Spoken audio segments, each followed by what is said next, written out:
ಆದ್ಮೇಲೆ ಇವತ್ತು Bhadravati Newton police station ಮುಂಭಾಗದ ಒಂದು ಸರ್ಕಾರಿ ನ್ಯಾಯಾಲಯ ವೀಕ್ಷಿಸಿದರೆ ಕಬ್ಬಿಣ ಮತ್ತು ಉಕ್ಕಿನ ಕಾರ್ಖಾನೆಯ ಸಂಖ್ಯೆ 138 338 ಇರಬೇಕು ಅಂತಿದೆ.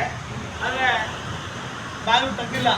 ಇವತ್ತು ಇದೇ ವಿಚಾರ ಸಂಬಂಧಪಟ್ಟ ಹಲವಾರು ಮಂದಿ ಮನವಿ ಮಾಡೋದು ಕೂಡ ಯಾವುದೇ ಕ್ರಮ ತಗೊಂಡಿಲ್ಲ ಆಹಾರ ಇಲಾಖೆ ಅಧಿಕಾರಿಗಳು.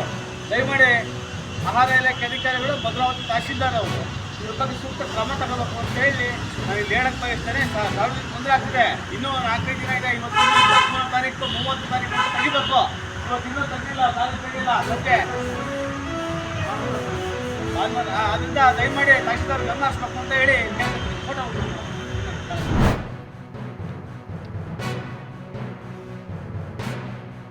ನಾನು ಆ ಭಾನು ಅವ್ರ ಬಗ್ಗೆ ಟೀಕೆ ಮಾಡೋಕ್ಕೆ ಇಷ್ಟಪಡಲ್ಲ. ಆದರೆ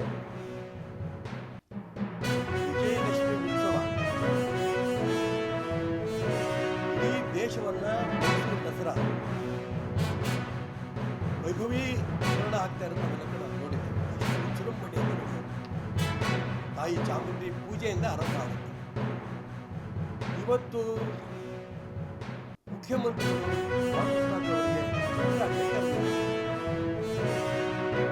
ನಾನು ಅವರಿಗೆ ತುಂಬ ಸ್ಪಷ್ಟವಾಗಿ ಹೇಳಕ್ಕೆ ಇಷ್ಟಪಡ್ತೇನೆ. ಚಾಮುಂಡಿ ಪೂಜೆಯನ್ನು ಮಾಡೋದಕ್ಕೆ ವಾಲ್ಮೀಕಿ ಅವರಿಗೆ ಆಸಕ್ತಿ ಇದ್ದು ಒಪ್ಕೊಂಡಿದ್ದರೆ ತುಂಬ ಸಂತೋಷ. ಅವರು ನಾನು ಚಾಮುಂಡಿ ಪೂಜೆ ಮಾಡಿ ಉದ್ಘಾಟನೆ ಮಾಡ್ತೀನಿ ಸ್ಪಷ್ಟೀಕರಣ ಕೊಡಬೇಕು. ಇಲ್ಲ ಅಂದರೆ ಇಡೀ ಹಿಂದೂ ಸಮಾಜಕ್ಕೇನೆ ನಾನು ಮುಖ್ಯಮಂತ್ರಿಗಳು ಅಪಮಾನ ಮಾಡಿದಂಗಾಗತ್ತೆ, ನಾನು ಮುಸ್ತಾಕವರು ಅಪಮಾನ ಮಾಡ್ತಾರೆ. 3 ಜನ ಮಾಡಿದ್ದಾರೆ, ವಿಚಾರ ಮಂದಿ ಒಬ್ಬರೇ ಅಲ್ಲ. ನಾನು ಅವ್ರು ಮುಸಲ್ಮಾನರು ಚಾಮುಂಡಿ ಅವರು ಪೂಜೆ ಮಾಡಿ ಶುರು ಮಾಡ್ತಾರೆ.